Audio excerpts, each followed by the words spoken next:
star, même aux États-Unis. Hein. Ah bah oui, ah bah oui. Mais comme il y a eu d'abord la musique qui a un peu changé. Puis il y a eu le rock'n'roll. Oui. C'était quelles années à peu près, Marcel, là, ce que tu évoques? 53, je crois. Ah oui, quand même. 54, oui, oui. Et en plus, elle avait eu de gros problèmes à cause de la drogue et tout, parce qu'elle était défoncée tous les soirs. Hein. Oh là là. Et ça l'empêchait pas de très bien chanter d'ailleurs. Et par exemple, elle détestait le champagne. C'est plutôt rare. Ah oui. Alors, son truc préféré, c'était le gin avec ou un soda avec du gin ou du Coca-Cola, avec du gin ou avec du rhum, enfin tout ce qui était. Hein. Ça plus la canne, bon. Ça n'arrangeait pas les choses. Elle chantait toujours bien, magnifique. Bon. Mais j'ai pas fait longtemps avec elle, j'ai fait qu'une semaine. J'ai remplacé je sais plus qui, mais enfin, toujours est-il qu'elle était très contente, pas de problème. Quoi. Et la personnalité la plus chieuse de ce métier, c'était qui? Suzy Delair. Ah bon. Avec son tralala poum. Ah non, ça c'est Zizi Jeanmaire, ça. Non. C'est Suzy Delair. Bon, c'est Suzy Delair. Qui jouait dans Quai des Orfèvres. Si tu veux, oui. Ah, j'en suis sûr. Alors elle était renommée dans le métier de bon faire chier tout le monde, tu vois. Ah bon. Alors elle était très, très, très désagréable. Et pourquoi elle se prenait pas pour une merde? Non, elle faisait chier, quoi. Il y a des gens comme ça. D'accord. Elle traînait aussi, elle était parfois très, très, très embêtant. Tu l'as accompagné, Charles Trenet? Non, jamais, Dieu merci. Non, j'ai beaucoup d'admiration pour Trenet en tant que poète. Il a fait de très jolies chansons. C'était attention, hein, Ah bah oui. mais l'homme était à chier. Ah oui. Voilà, c'est clair. Ah oui, c'est...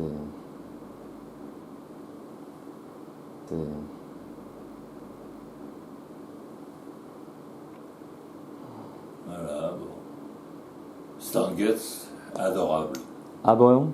Adorable? Ah bon? Et pourtant, il avait la réputation d'avoir mauvais caractère. Ah bon? Et pourtant, non. Je me rappelle Oui. l'interview avec Michel Legrand, parce qu'il y avait une émission qui s'appelle le cinéma jazz, tu vois, Ouais. ça, je ne sais pas si tu te rappelles, et était invité un grand compositeur de musique. Alors la première émission, c'était avec Michel Legrand, avec le grand orchestre et tout, attention. Et puis après, il y a eu Nino Rota, après il y a eu Herbie Hancock et tout, tu vois. La première émission, c'était avec, je viens de te le dire là, merde. Stan Getz? Stan Getz. Oui. L'arrangeur invité, c'était Michel Legrand, avec son orchestre. Et en attraction, il y avait Stan Getz qui jouait 2 ou 3 morceaux. Oui. Et Stan Getz avait la réputation d'avoir mauvais caractère et tout, tu vois. Et il a été absolument adorable. Alors, il est venu me voir, tu vois, on était à la répétition, on était sur la scène de l'Empire, c'était à l'Empire, et il est venu me voir, puis il fumait beaucoup, Stan Getz, tu vois, et il avait repéré, à l'époque, on pouvait fumer sur un plateau, à l'époque. Et il avait vu que j'avais fumé une cigarette et tout, tu vois. Et il est venu me voir, puis il me dit, do you have a, please, do you have, comme un petit garçon, do you have a cigarette for me? Et j'ai dit, yes, I am, but it's a French cigarette, very strong, très dur, parce que c'était des gitanes. Les gitanes, c'est dur, hein. Maybe I think you don't like. Il dit, oh, no problem, what kind? Every time, any kind, pardon. Ça veut dire tous les styles, tous les types de cigarettes. Ça faisait de la fumée, tu vois. Et puis il m'avait en anglais, il m'avait fait faire un jeu et tout, mais adorable, tu vois. Et il était charmant, alors qu'il a la réputation d'être chiant. Bon, avec moi, il était adorable. Ah, mais je vais t'expliquer ce qui s'est passé avec moi avec Charles Trenet. Je ne sais pas si je te l'ai expliqué. Non, non, non. Qu'est-ce qu'il a fait? Alors, il y avait une émission dans un cinéma du côté de Montmartre, je ne me rappelle plus comment ça s'appelait, enfin, peu importe. Et il y avait Charles Trenet invité. Non, c'était à l'Alhambra, je suis bête. Avec le grand orchestre de Michel Colombier. D'accord. Et Michel Colombier aussi, c'était un client, un arrangeur. Hein. Ouais. Et il y avait toute une première partie, on répétait bien sûr, à la répétition, il y avait toute une première partie, alors c'était des trucs, bon, on répète ça rapidement et tout, sans problème et tout. Et là, alors tu vois, la disposition du grand orchestre, les sax, les trompettes, trombones, la batterie là, la basse, là, du monde, on était au moins une vingtaine, plus des cordes. Dis donc, il y avait du monde, quoi. À l'époque, il y avait des moyens. Et ils y sont toujours d'ailleurs, mais c'est le producteur qui les met dans sa fouille, c'est différent. Mais, à l'époque, le producteur, il engageait des musiciens, en grand nombre, quand il le fallait. Et là, il y a Trenet qui arrive, enfin, pas Trenet, son pianiste. Et il me rappelle comment son nom, enfin peu importe, un con fini. Il arrive avec l'attaché caisse, déjà, et il distribue des partitions à tous les musiciens. Ouais. Et il y avait Trenet à côté de lui, Guy Louis Parts, c'était, voilà. Comment il s'appelle? Guy Louis Parts. Guy Louis Parts et Trenet. Et Louis Parts, il distribue les partitions pour tout le monde. Et moi, il ne me donne rien. Alors, il y avait Trenet à côté. Il ne me donne rien. Et je lui dis, tout à fait gentiment, vous n'avez pas de partition pour moi? Et il me dit, non, de toute façon, c'est pas important, Trenet a horreur de la batterie. Oh! Comme ça, tu vois.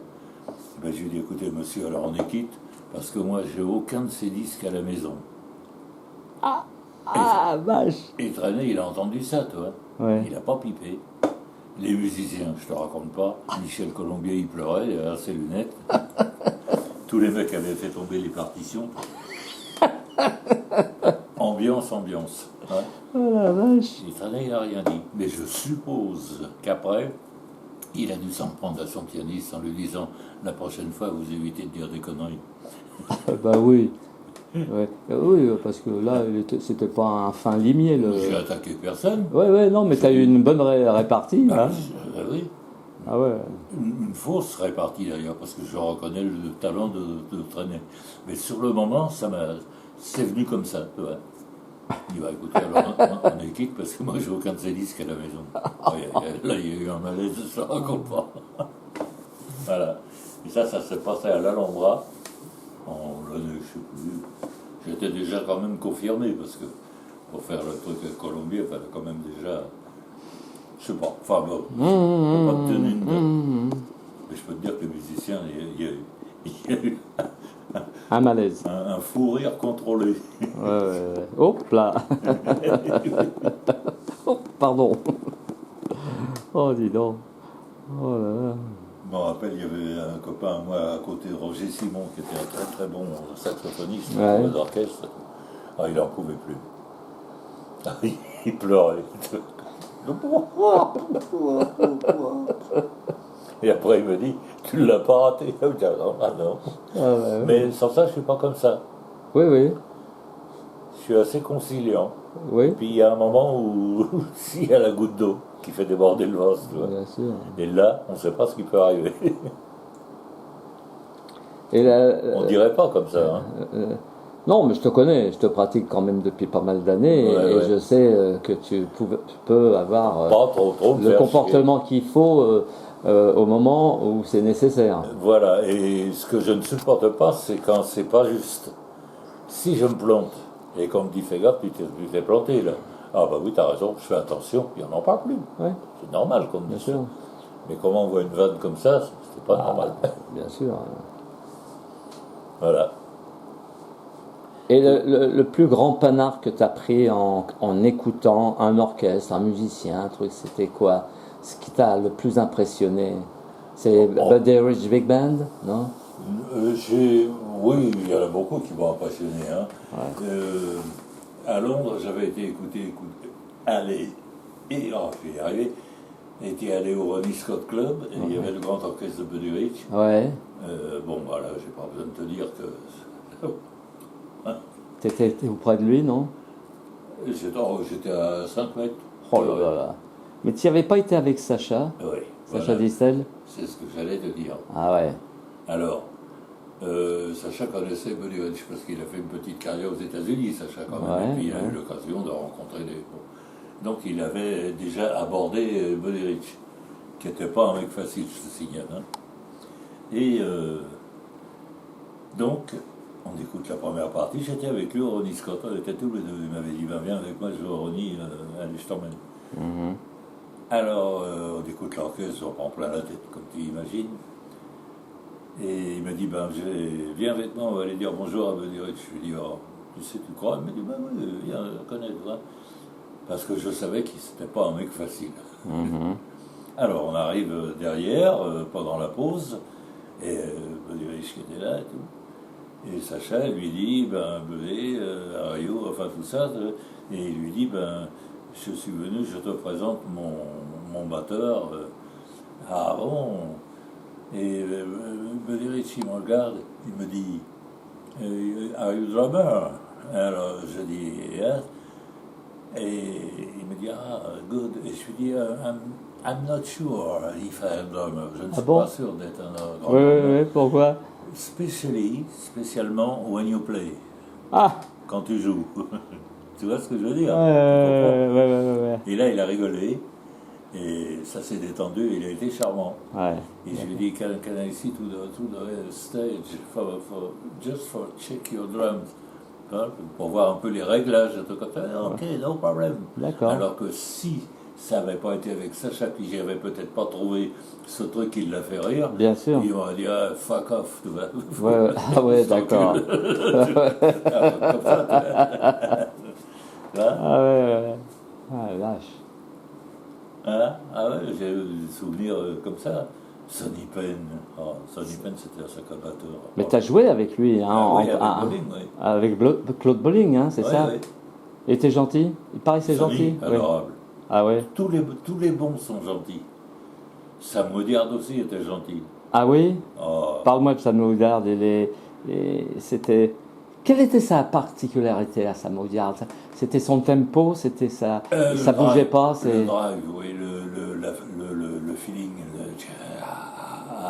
Tu vois, Sonny avait moins ça. Il l'avait, bien sûr. Bien sûr. Pas eu Bézi. Mais c'était plus la gestuelle. Ouais. Sonny, c'était la brillance. Ouais. Sur le batterie, c'était les baguettes en l'air, ça retombait, bon, là où il fallait. Ouais, il faisait le show aussi. Le showman, tu vois, en plus, c'est Bien tout. sûr, bien sûr. La batterie, attention, hein, mais Ah ouais. ça ne mettait pas showman. Il jouait batterie, c'est tout. Il faisait pas de cinéma. Mais il avait une sorte de drive, de feeling, tu vois.